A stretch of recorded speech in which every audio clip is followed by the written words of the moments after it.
What is up, everyone, and welcome to the very first edition, I guess, of these interviews that I'll be doing. I think the idea that I had behind this whole thing was there's a lot, you hear a lot of stories all the time. You're always hearing about celebrities or politicians or all these people who we tend to think of as important. You hear their stories all the time. You hear where they came from.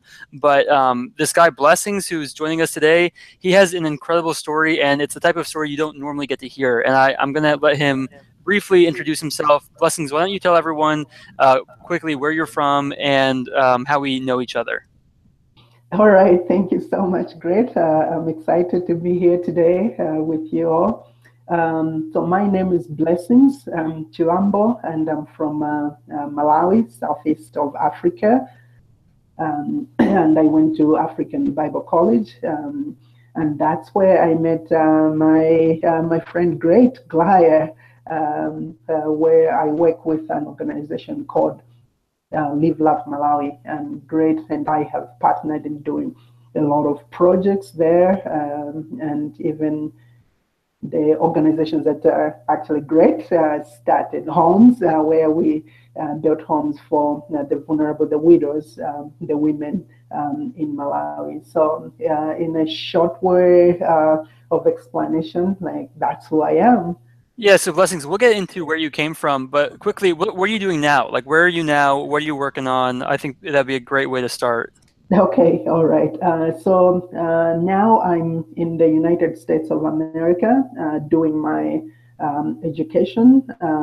The program that I'm pursuing is called Sustainable Communities. It's a master's program at Northern Arizona University in Arizona, in Flagstaff, actually.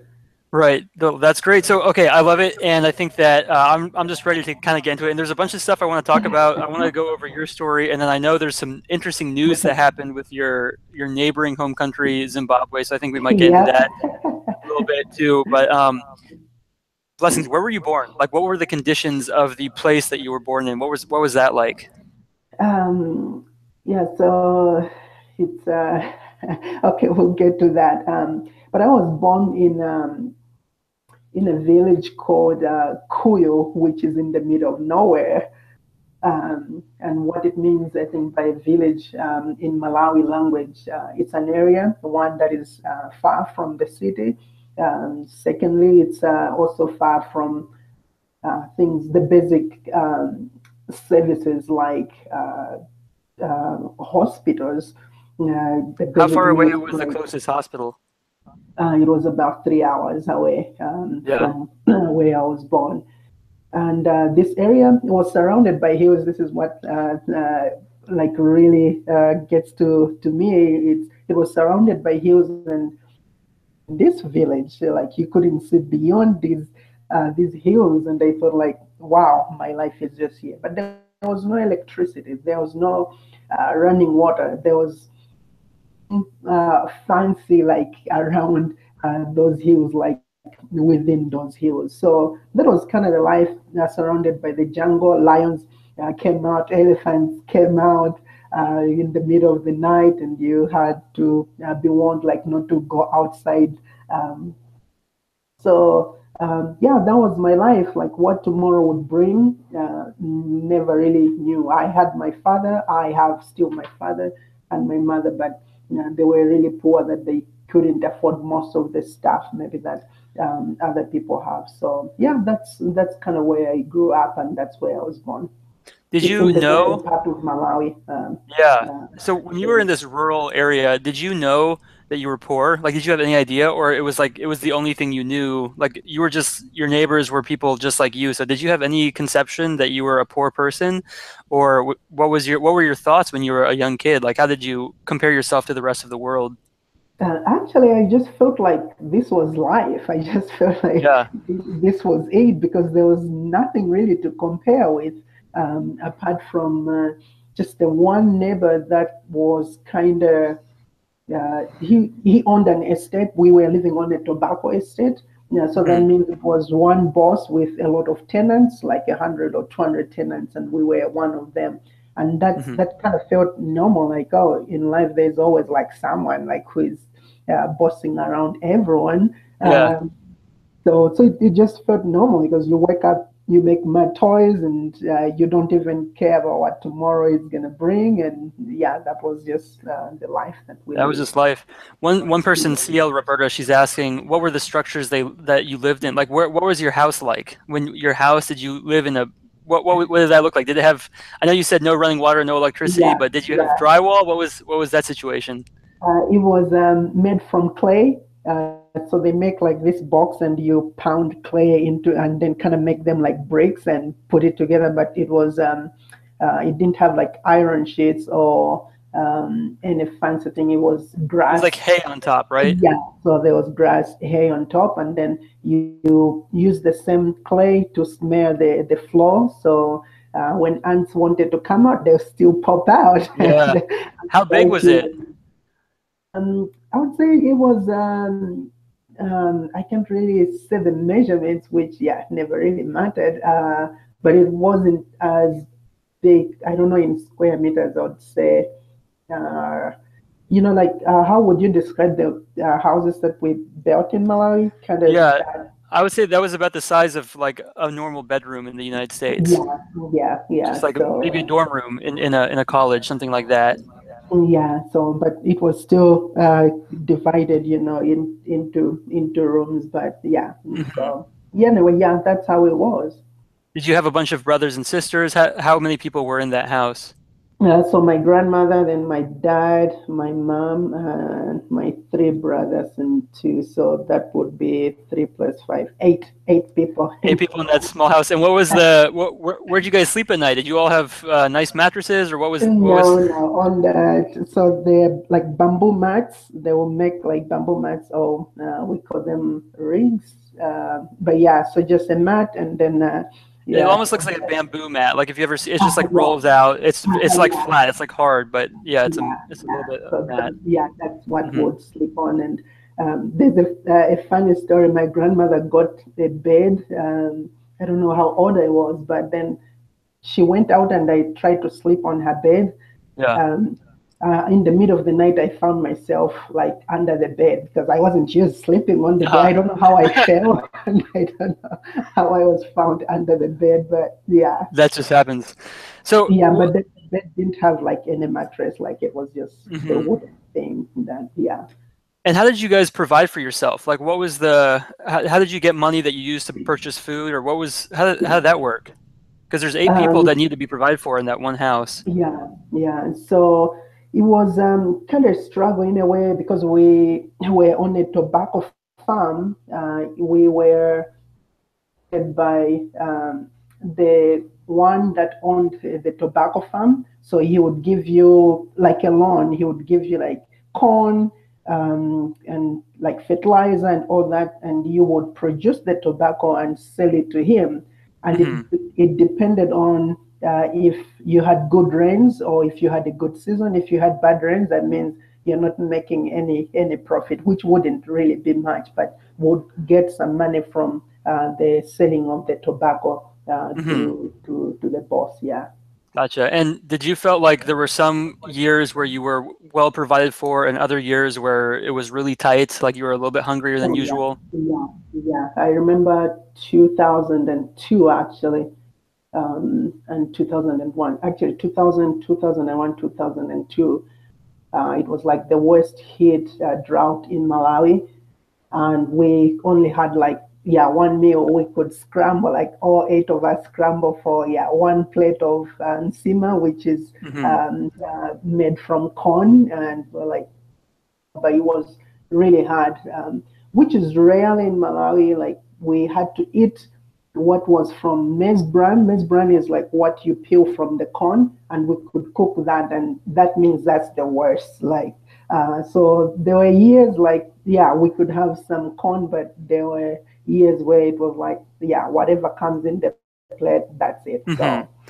Well, I'm curious, when was the first time you started to realize that there were a lot of other people in the world, some people who yeah, didn't exactly who weren't exactly like you, who maybe had more yeah, money than you or whatever, because you were basically growing up. If they talk about people growing up on $1 a day, that was yeah, basically you, right? So yeah, I guess yeah. I'm So wondering, when did you realize that maybe there's other people who aren't like you out there? Yeah, so there was in 1994. Yeah, that was 1994. No, no, not 1994. I think 1997. Yeah, 1997. When I was here, it would be maybe grade five, grade six. Hmm. My aunt used to live in town, and she wanted to live with someone, and I was privileged that she chose me to be able to live with her in the southern part of Malawi, in the city of Blantyre.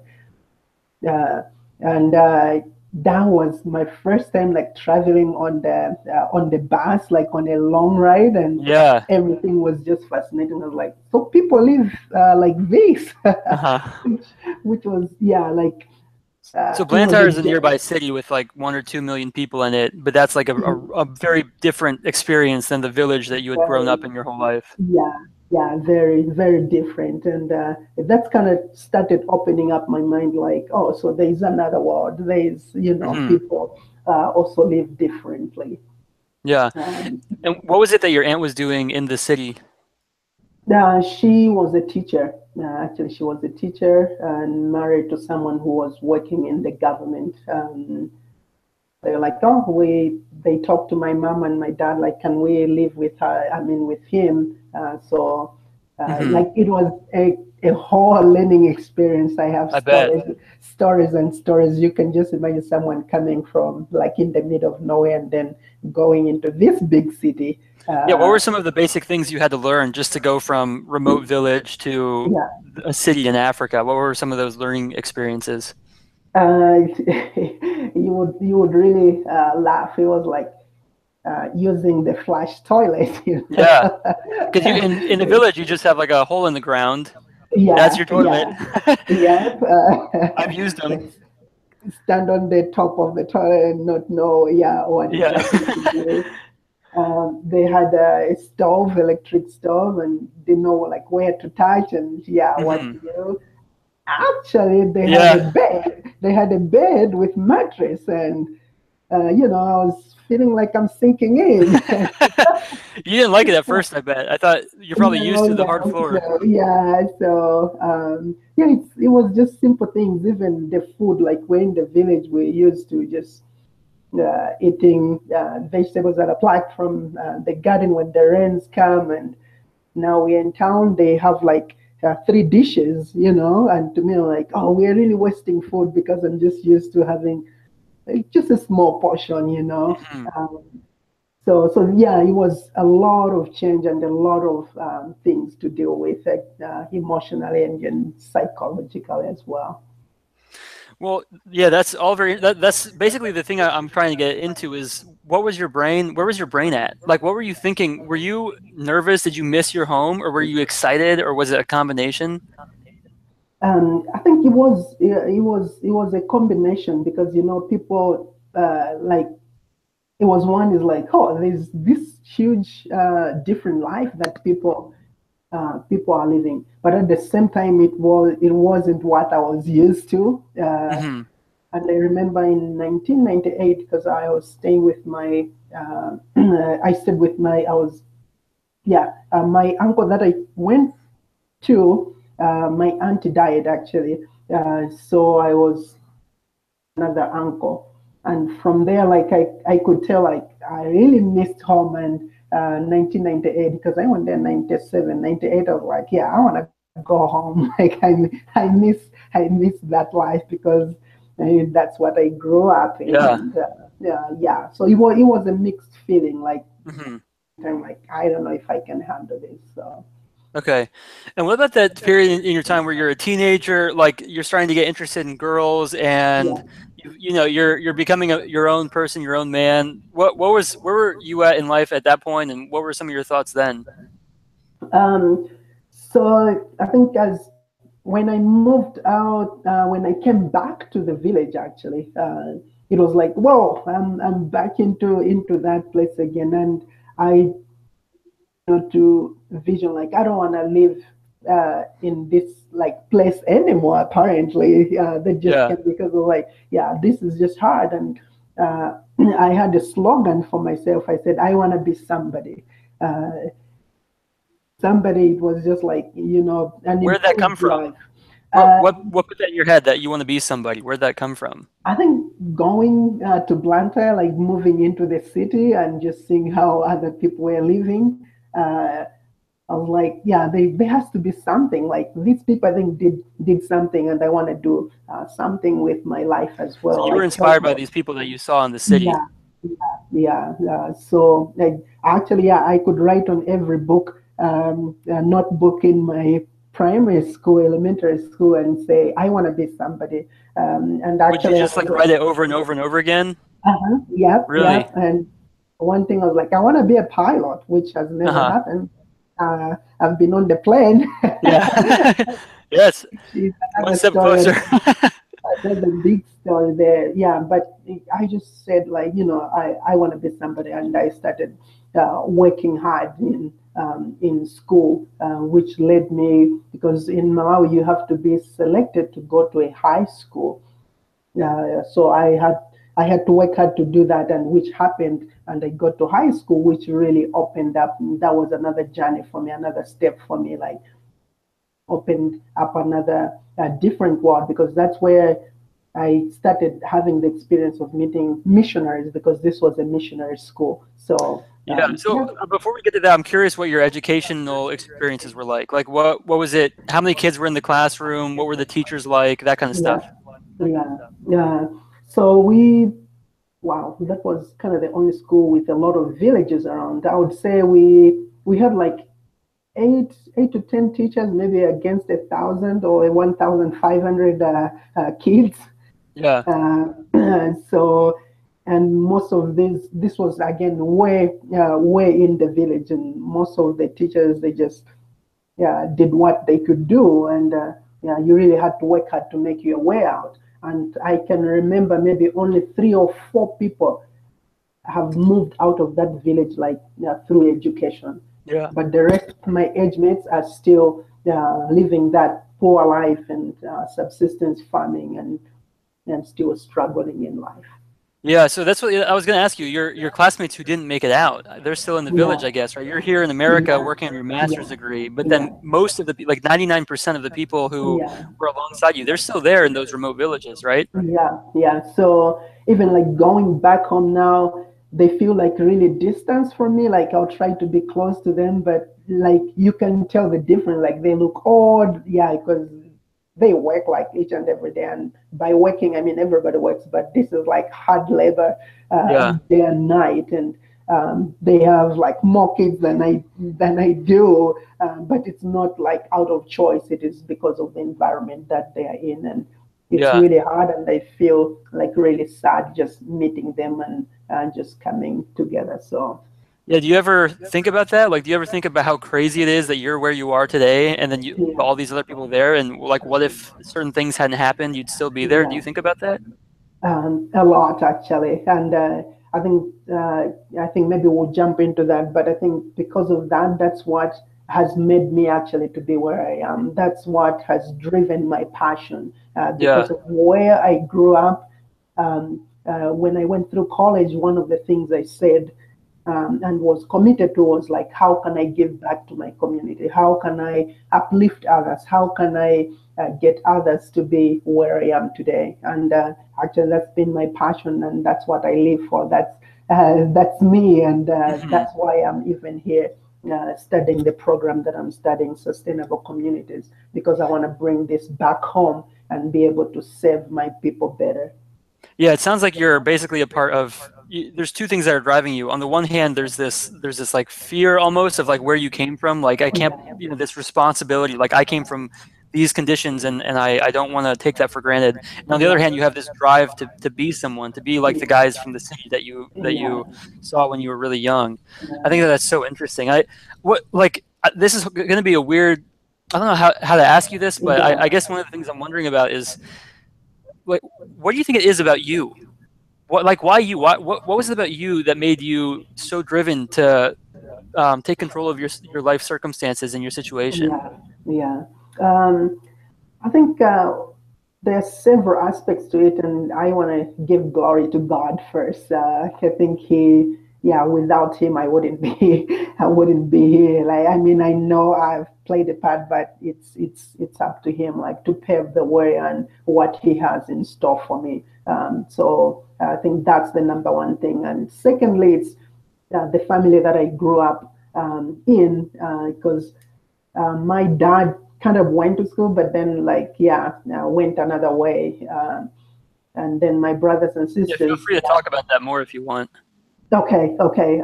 So my dad was really a drunkard guy, and he stopped, and now he's gone back, which is really sad. But he never really took care of us, and even my mom. And so that was one of the things I said. Even when I become a family man, I don't want to do that. Like, Yeah. I want to be different. I want to be somebody that word comes back again. Yeah, I just want to be different. From all this. And again, going back to just the environment that I grew up in, like, there's no running water. I don't care about running water, but you could see, like, people are helpless. Like, yeah, they don't want to be in that situation, but Yeah. they found themselves, and they said, like, maybe if I work hard, maybe if I try, I can do that. Hmm. And again, through God's grace, you've been able to come out of that place. But I would say it wasn't easy. Like, I could go to school without, but God just worked out miracles. I would meet people that would just, like, pay for my school, or yeah, Yeah. someone would just show up. I mean, it doesn't work for everybody that way, but for me, that was the life. Like, here you are, and to be where I am today, I think those are the circumstances and the places and steps that I think have pushed me to be where I am today. So I want to get to the missionary school in just a second, but we have Okay. another question that I thought was important to address. Okay. They're wondering what was the healthcare like in the village? Like if someone gets sick, well, like what at what age are people dying? What are people Yeah. dying from? Yeah. What happens when someone gets sick or a toothache or something like that? Like what? Just feel free to go with Yeah. that. Okay. So it was really hard, as I said. It was really hard in a way that the hospital, again, was like, yeah, 2.5 hours, 3 hours away. Yeah. And the only person that we trusted was yeah, the owner of the estate. Like, if he's out of town, there was no transport for you getting there, and you just had to hope, like, you get better.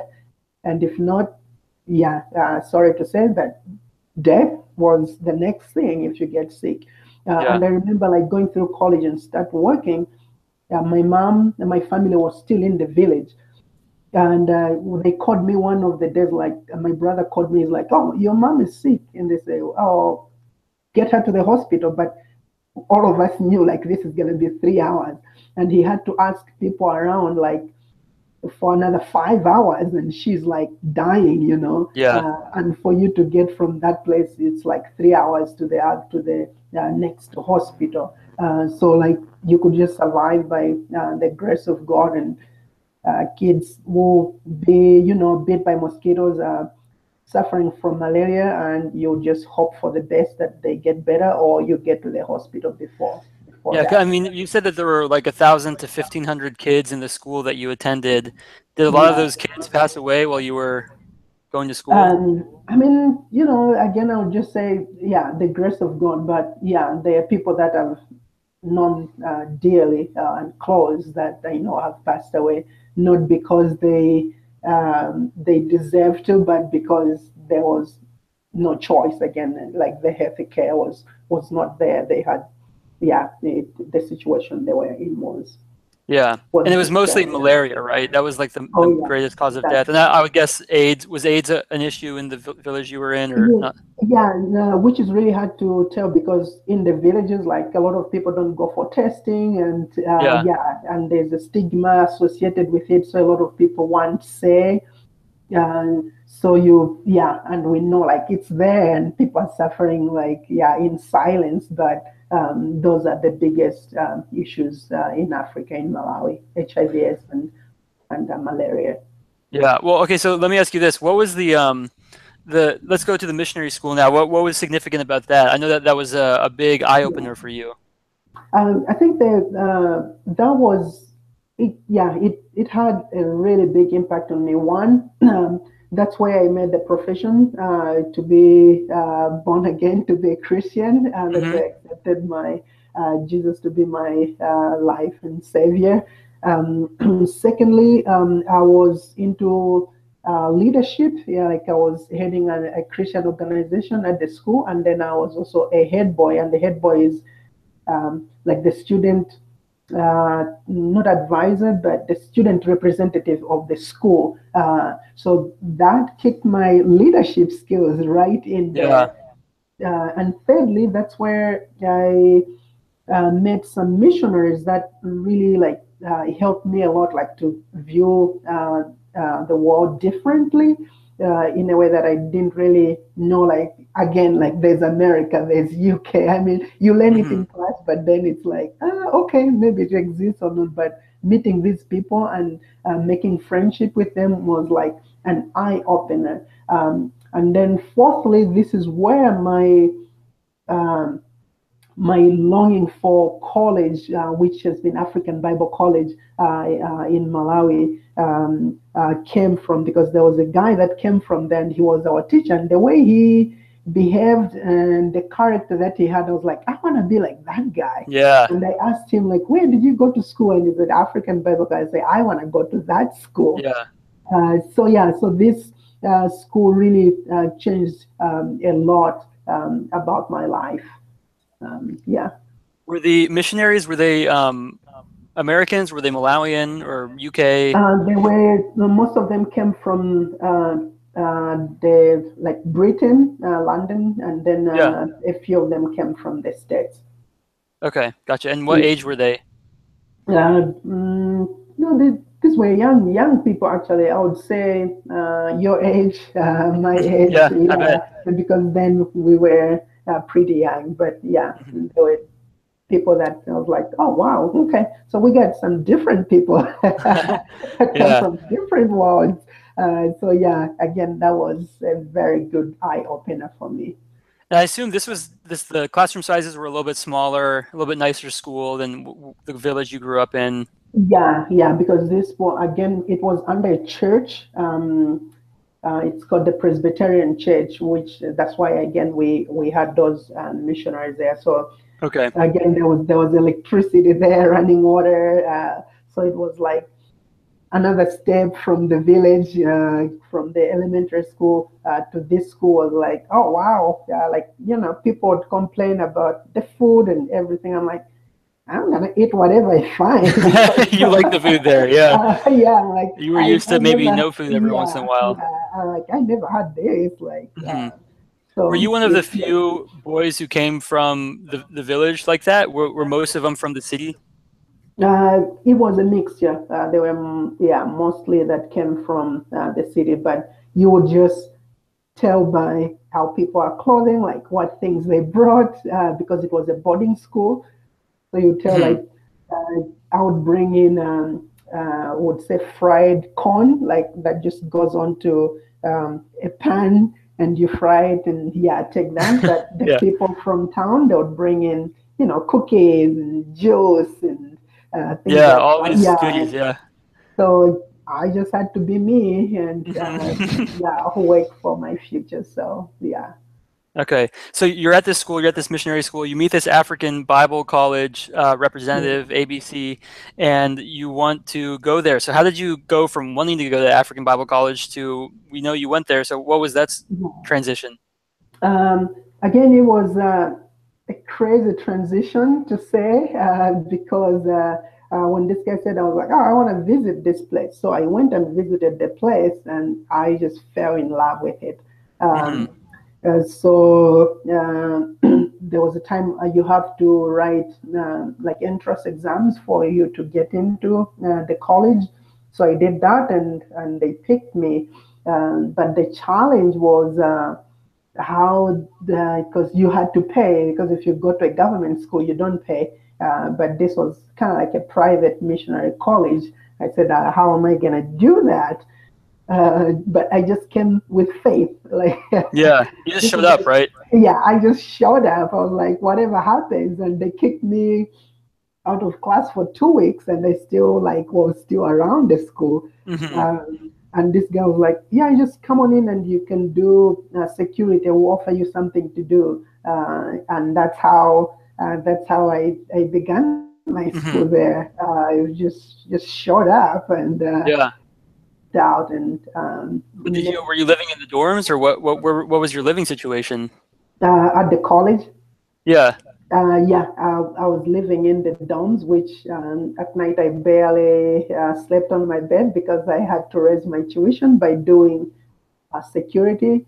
Yeah. So I was helping out with security from like around 6 p.m. To 6 a.m. in the morning and Hmm. get ready and go to class and do the same thing overnight. And Yeah. What was a yeah, day? but What was an average day like for you during this period of your life, where you have very little money and you are yeah, attending school and you're also a security guard and you yeah. come from the village and all these other things? Like, what was that like? Um, One, it was really hard for me because I didn't want to associate with anyone at the college Why not? because I just felt embarrassed, like I was coming from the village.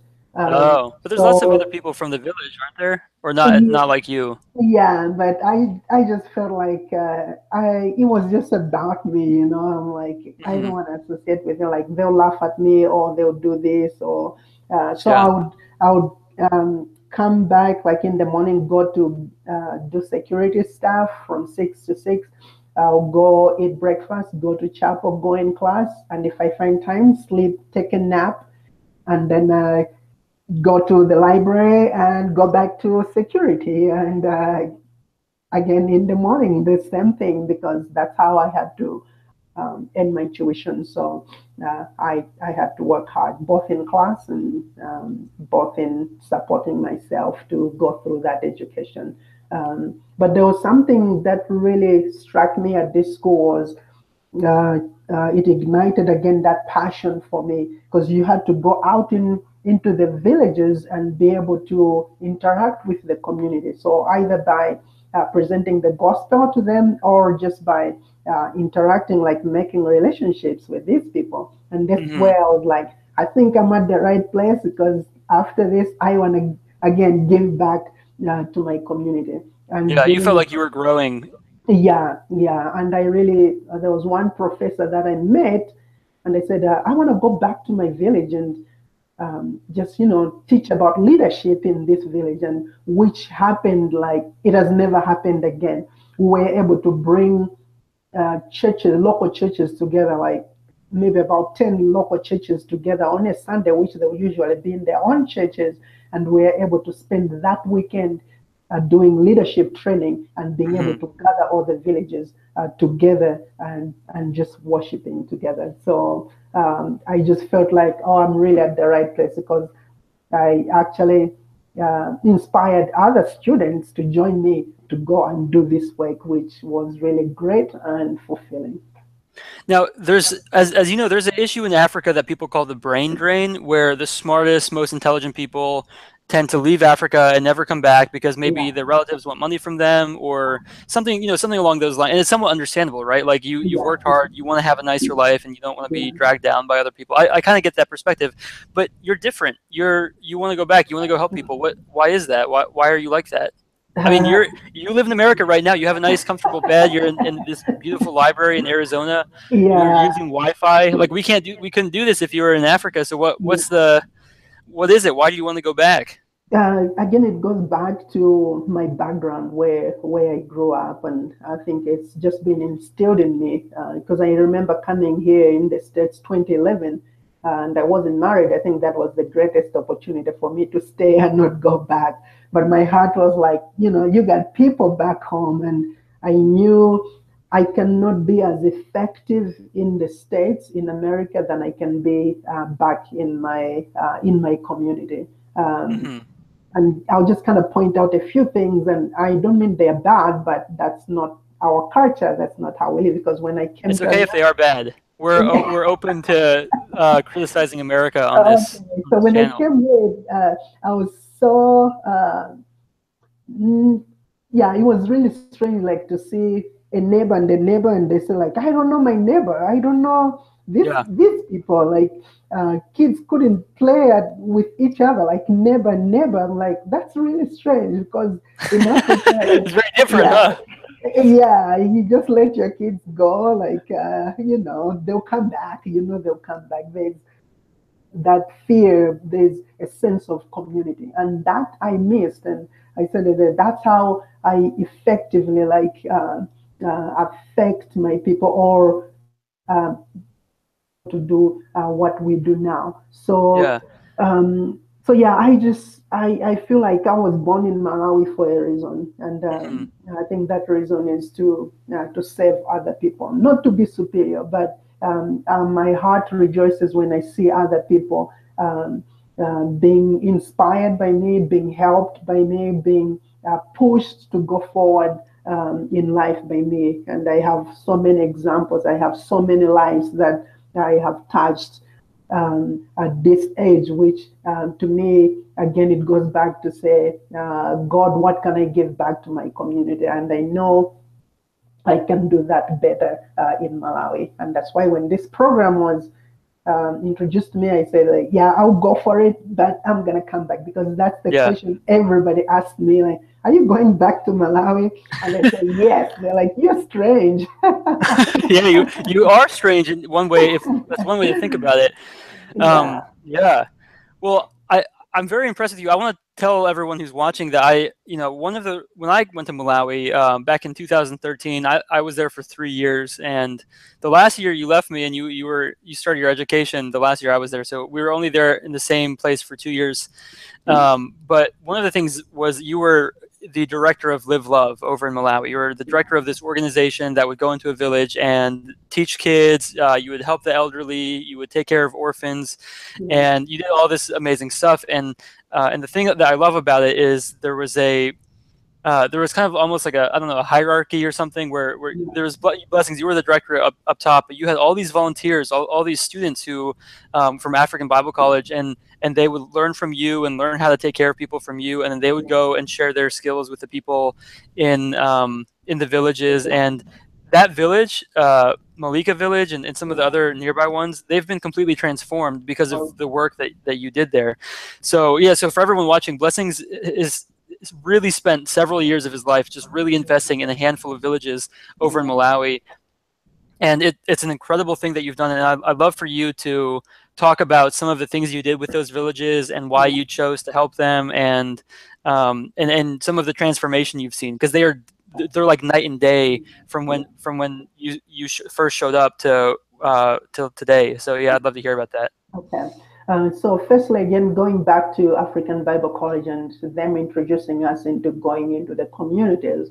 And there was a team that came from Arizona, a church in Arizona that is really a missional church. And I think they've been going to Malawi for 8 years.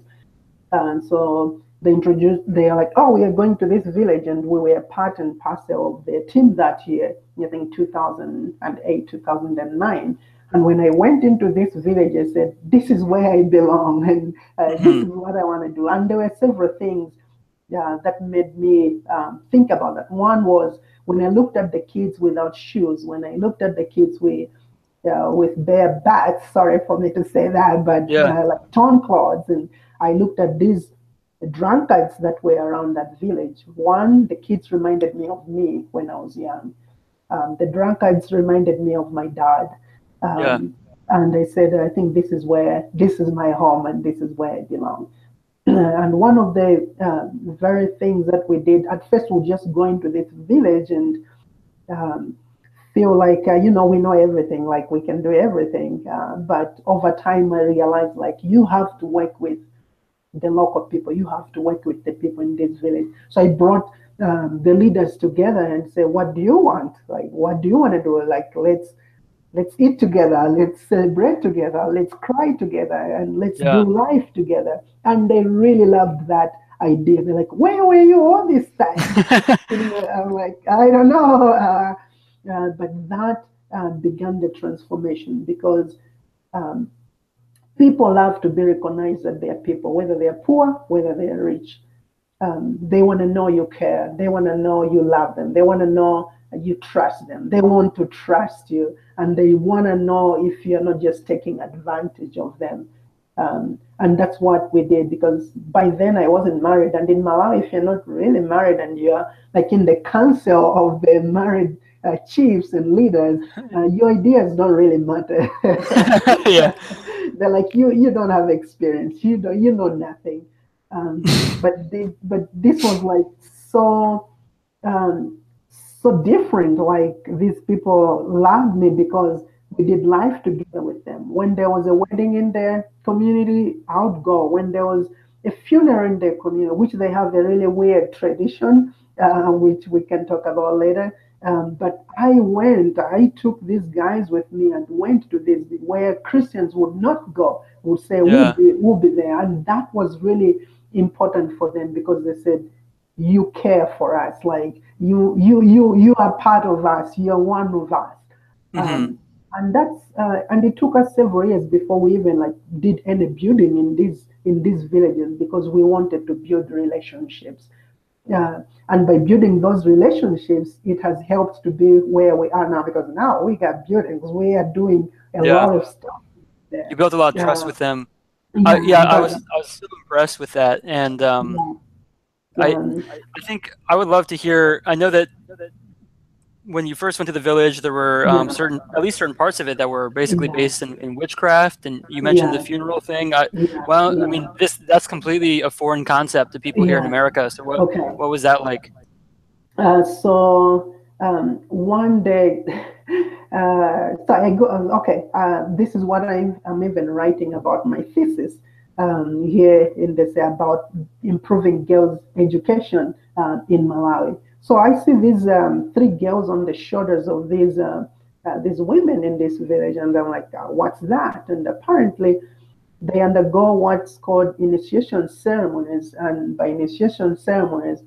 Uh, um, yeah, Just say it. It's I fine. don't know if it's safe saying it here. No, I it's might be okay. People know. Yeah. someone in Malawi, but yeah, what it means is like someone sleeps with this girl, someone like Yeah. abuses these girls, someone is taking advantage of these girls, and that broke my heart. I said I had two reactions to that. I said I'm going to report these guys, to police, but then you know what? If I do that, they're gonna kick me out of their village. I'll never come back. And Yeah.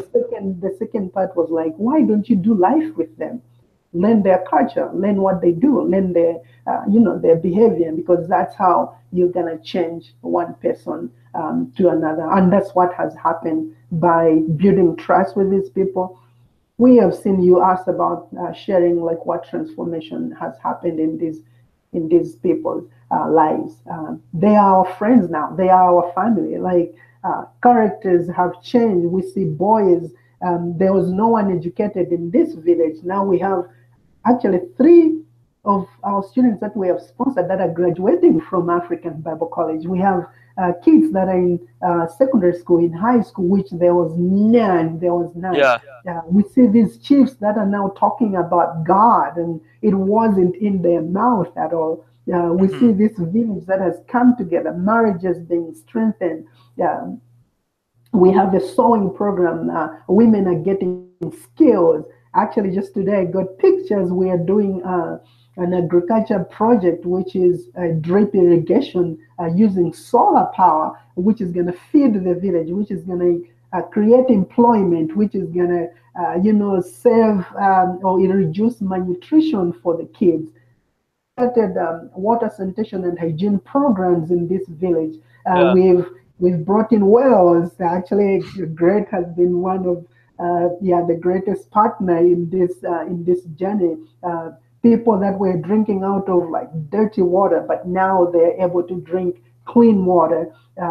We've seen malaria being tackled and fought by bringing in mosquito nets. We've brought in doctors and nurses and that are helping these people at a low cost, actually at no Hmm. cost at all.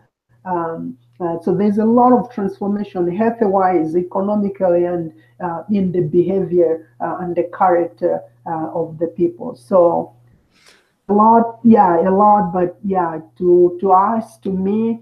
I think that's really huge. That's doing life with people. Yeah, So I think it's so interesting where you showed up to this village and they were doing some very bad things. I mean, they're yeah, sexually abusing girls. That's a horrible thing that's yeah, happening. And you have to like make this weird decision where you're like, even though these people are doing this atrocious activity, I'm going to build a relationship with these like with these people. I can't imagine that yeah, type of decision making. But yeah. because you did that, look at, I mean, you just listed all of these amazing things that happened. Mm, So it's just yeah, I mean, I really applaud you for thank the you. work that you've done. And when I was in Malawi, I would go out to Malika Village every Friday afternoon, just for a Yeah, couple hours to just hang out with the kids, play soccer with them. Um, you would show me around sometimes, and it was always a very fun, freeing experience, and helped me appreciate where I came from, and helped me yeah, like really kind of put some tangibility to some of the suffering and the poverty going on in the world. And I did that almost every Friday for like yeah, 3 years. yeah, And but the thing is that you were there like laying the foundation the entire time. Like I yeah, was able to show up on a Friday and just kind of like hang out. But the reason I was able to show up, the reason I was able to be a part of things is because you were yeah. there leading this entire thing. So I just want to compliment you and say I'm Thank really you. grateful for that. You like I can tell you right now, you're someone to me. You are someone like you have changed my life so Mm, dramatically. Blessings. So I thank you. want to thank Thank you for you. that. Mm. Um, and yeah, the quick question from the audience. They're asking the when you showed up to the village, was the primary religion Christianity, or was it witchcraft? So there was like a small church. Like there were three parts of the village. There was one part that we never went to Yeah, because they practiced that religion, which would be next to witchcraft. And then there was a small church like next to those villages, and that's where when we met these people, we would like yeah direct people to go to the next village because which was kind of like an example, but it wasn't that big. It had maybe less than 100, maybe less than 50 people only. So yeah. by bringing those villages together, that's what has changed this place. Cool. And so now I want to talk about your transition. You spent a lot of time working on this village, and I know that the work you did in the village was uh, a big reason for how you got into your master's program in Arizona, right? They Yeah, were looking for people like you who had done yeah, real, actual work on the ground. So, yeah, yeah, what was the transition like from living in Africa, having a full-time job? And I'm brushing over this, but someone asked if you're married, and at some point we should talk about how you married a girl from your home village, yeah. and you did long distance for, was it 4, 5, 6 years, something like six that? years, Yeah, you did six long years. distance for 6 years. Yeah. So yeah, at some point we got to talk about that. But yeah, let's kind of put a pin in that for the moment at least, and Yeah. let's talk about your transition to America, which So your I wife was a think part of, by the way. yeah, yeah. I would really say like this was a huge, a huge step to take. Because I mean, I have visited the States, but usually I'm hosted by people, so they take me like everywhere and feed me and all that. Um, but one, just leaving the country, it meant the organization that we're talking about, like who's going to lead, who's going to be there, who is going to continue the work. And I want to highlight something that you kind of touched at first, to say, I think my life, I love to invest in other people. Like that's one of the things I hold on to because I know I'm not going to be there forever. And so there's a team in Malawi which I want to also to acknowledge that are doing a great work, and because I've been able to invest in them and I've been able to show them what to do, and they're doing just an amazing job. So coming here was like, oh, I'm leaving this work, which I didn't want. I was like really holding to because Yeah. that's what I love to do. That was hard. Secondly was coming here with my wife. Just the first thing I think my wife noticed as we landed was like the roads, like these are too many roads. Like, So yeah, many roads, yeah, highways yeah, and we're all that used stuff. to bumpy one lane. two-lane type of roads, and it's like, yep, we're in a different country. But again, just coming to school, it was August and school was starting. I was here like Friday and school was starting Monday. Um, Yeah. so we had to figure out Walmart. We had to figure out like taking the bus. We had to figure out what type of food to eat. We had to Hmm. figure out like uh, everything around us, and I was so nervous and like we didn't know what to do exactly, but Yeah. it was just different from Africa, and we even just the healthy part, like going to the hospital, they're like, okay, where is your insurance? I'm like, well, what's insurance? Hmm. Just treat me. Yeah, just take care of me. Yeah, yeah, I'm sick. You better just treat me. So like figuring those things out, and my wife was pregnant by then too. So that was kind of because in Malawi usually that means the parents are taking care of your wife, your mom, your mother-in-law are there to do that, but that out ourselves. So it was quite a challenging transition because I still had to do work for Live Love, like connecting Live Love here and then Africa. So I still Yeah. had to put in reports and check what's happening home and make sure I deal Hmm. with solving all the problems and the conflicts, and then at the same time doing my school, at the same time uh, doing and supporting my family, which was really hard to divide the time between those three things. So yeah, it was really challenging. At least this year has been better than the transition that we faced last year. So it is challenging, like a lot. Yeah, no, I bet. I know. So I think it's really, I want to highlight something that you said a few minutes back that I just Yeah, think is really crucial. You talked about how when you left, you wanted to make sure that the work you had invested in could continue on even beyond, just your immediate yeah, effort there. And so you had built a bunch of people that you had discipled people, and they took the reins and they kind of like carried on with the live love yeah, work and yeah, other stuff. And yeah, I think that's like so crucial. And I know that like another thing you were really a big part of was that girls school that we built, Girls Shine yeah, Academy, yeah, and yeah, all that stuff is really, that's just really great. So I yeah, want to compliment you and say like I'm glad that you thought that. And I think I had the same thing because I lived in Malawi for 3 years and I wanted to yeah, stay there because it's like you can do so much. You can be so helpful because there's yeah, people in immediate need. yeah, And then, but the decision that you and I both had to make was, well, how can I help them? How can I in the long term? How can I make the biggest impact? yeah, And one of the ways you do that is by putting yourself in a situation to make a bigger impact, yeah. even if it means making fewer short-term impacts. Yeah, yeah, So yeah. And again, I think one thing that I left out, I think that I need to highlight again is I really want to thank the people and the church from the Grove that have yeah, really invested in me, that have trusted in me. And I think this is what I think Africa needs. This is what Malawi needs. Is being able to invest in the local people that are doing the work in their own country. I totally agree. Because I think, yeah, so I really feel like privileged, I think, to be part now, of that process because it's not just investing in me that I stay here, but investing in me that I go back home and do this work um, in another level, just by experiencing how the other people live here and just being able to blend those cultures together without losing the focus and the vision. I Hmm. think that's really powerful and helpful, especially for the local people. I think in Malawi because that means I act as someone in between that understands the local culture, but at the same time, that I mean, I will not fully understand it, but you have picked up on some things like how do we live with a different culture and how do we incorporate that into our local cultures. So I think Yeah. that's really important to highlight.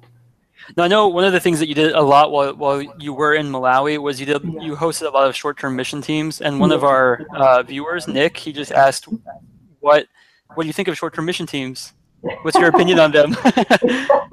I think that's the question I get every day. Yeah, I bet. I bet. especially with my specialty now in sustainable communities. So I think there are two sides of the coin, and I want to be very careful, I think, in articulating that without stepping on other people's toes.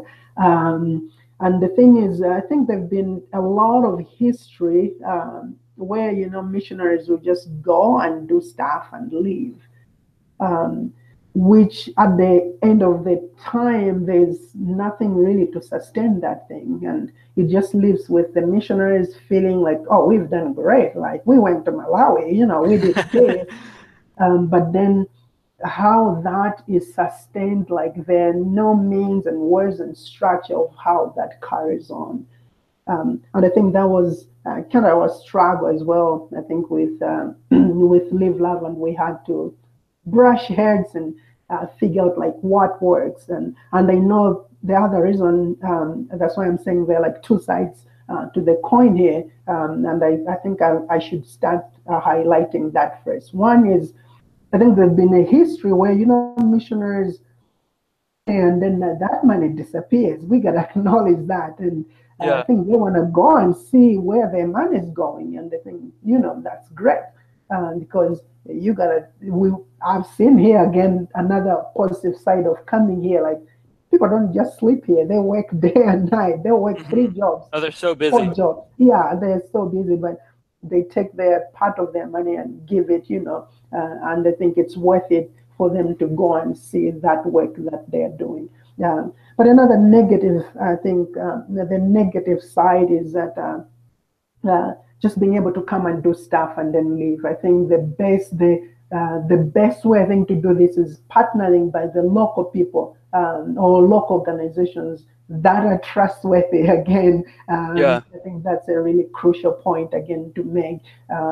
That will be able to implement, and by coming together and say, here are our programs, here are our problems, and as I said, even me being a local person, I still had to consult these leaders in this village. Like, what do you need? Didn't really come from me. No, it came from them. And I think when we are partnering, I think that's what we should do as well. The missionaries and the people and the local people. I know we have great ideas, but then those have to be translated into what can work in locally and what cannot. And I think there should be mutual respect for both, rather than like, here's our money and here's what you're going to do. Because then at the end of the day, people, they just see the missionaries as people that come with money. There's no relationship that is built. And that's Yeah. what we have done with our Live Love teams. That when people come, like these kids used to say, give me money, drop $1 or something like that. Hmm. But now when they see these people coming, they will hold their hand.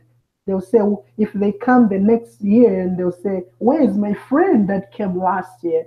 Aw. And I think that's huge, because like even this kid is like feeling so sad because their friend didn't come. Like Yeah. they're not looking at like what they gave them, what they did. They're looking at their friend to hold their hand, to walk with them, through life. So I think that's a really big part that I'm proud of that we have done. I think through Live Love, and everybody that has come, we have said, they'll say, can we do this? We'll say, nope, here's what we are doing. And if you want Hmm. to come along what we are doing. And we love your idea. We love what you want to do, but come along this. And even the Live Love teams, I have personally said, like, don't even give candy to the people, to the kids in the village unless Yeah.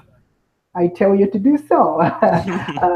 And why that? You're like, hey, why that? But you give one kid a candy, what they're going to think when you come tomorrow is another candy. Yeah. When you It come, seems like it's not a big deal, but it can yeah, be. yeah. And then what you start doing, like those kids start fighting against one candy, which you're not feeding the whole village. Yeah. So that's already a problem. When you leave, we have to deal with that. It's the local people that have to deal with that. So I don't know. Yeah, I've kind of like just scratched through, but I think, just to summarize, like, make partnerships. Let mission teams come. Like, I'm not against that, but come in a way where you're partnering. with the local people, so that there's one, sustainability that is happening, and even projects that happen should be projects that will, be long term, that will help people, that will have an impact on people, rather than just doing it for the sake of saying, we went to Africa and then Hmm. we're back.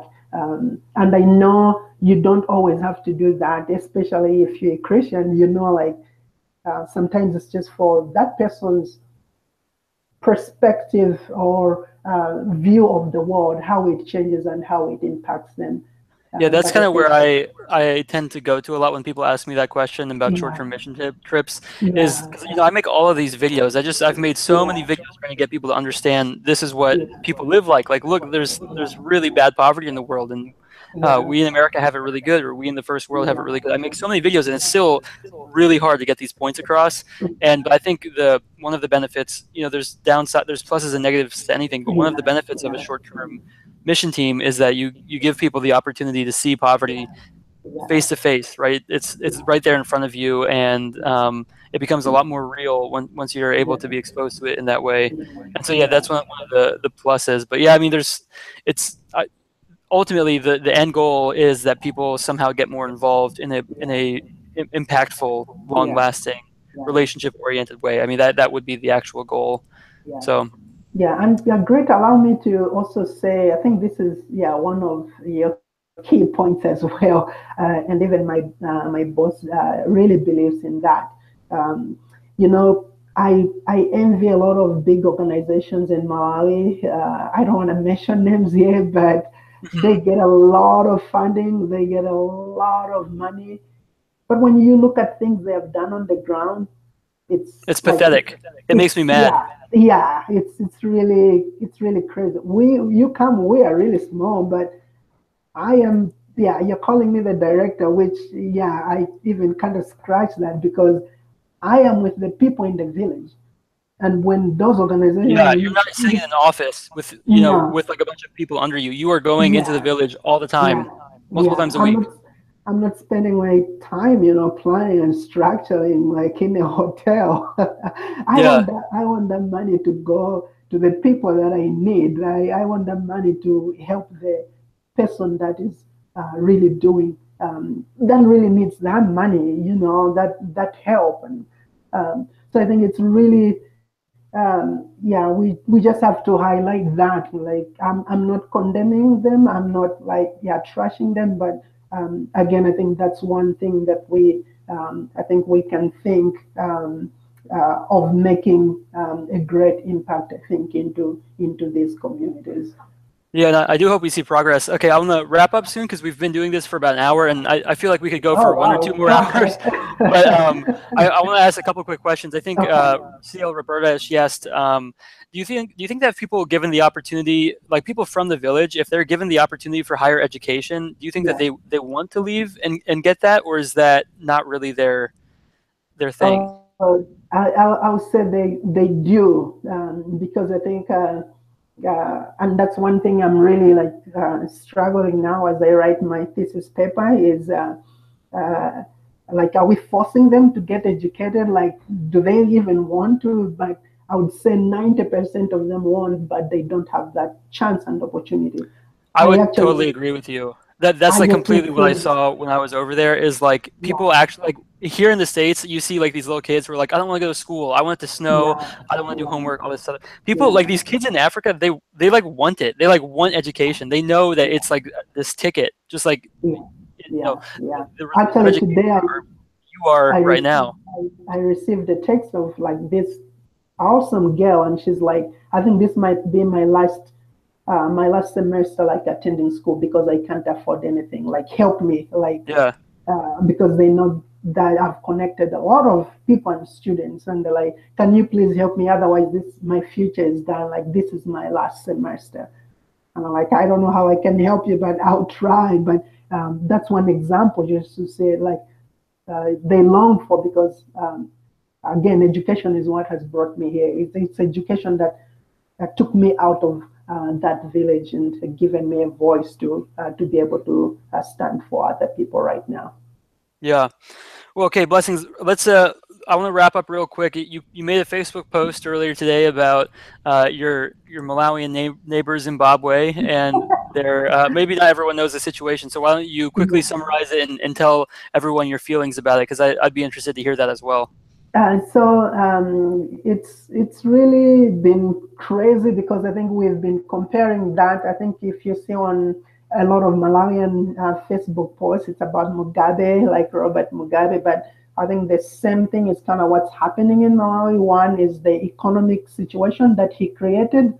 The people, Zimbabwe used to be one of the countries that we as Malawians, like, we're like, wow, like I want to live in Zimbabwe. I want to be Yeah, there. it But used to like be great. Yeah, how it crumbled under Mugabe, man, I know he's a hero and that in most of the ways because he is the one that took that country. But like to where he led it, I think that's really controversial because today, if you have seen videos, even the one I posted, it's the Zimbabweans celebrating like oh yeah, they're how happy he's gone. yeah, love from London, like all over Zimbabweans are celebrating. But as a Malawian, I think it kind of also draws home. We've really struggled with our leadership recently as well.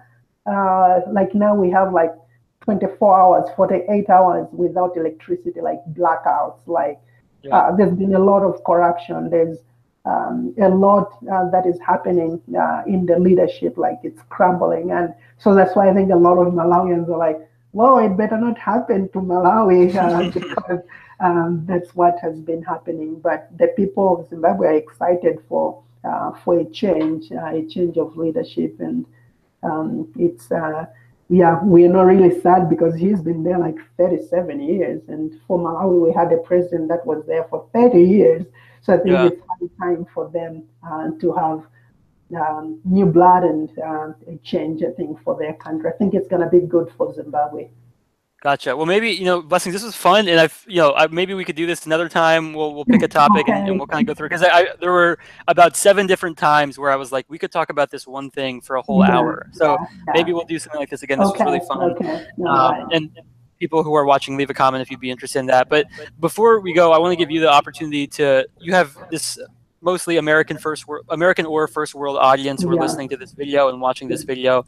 What are your what would be something that you want to communicate to them? What would you want to tell them that you think is important and they might not necessarily be thinking about?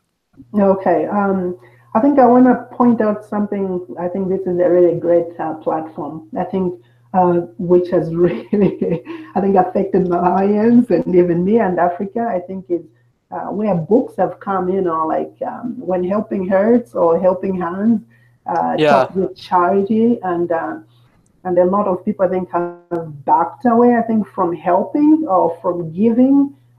I wanted to highlight like there's still people that are hurting. There's still people that are in the village, like the people I serve and the people that I lead each and every day. And I think the best way to do that, like help, is find an organization, find people like great that are doing work that is directly, I think, affected or that directly impacts the people in Malawi. And again, with my program of sustainable communities, look for programs and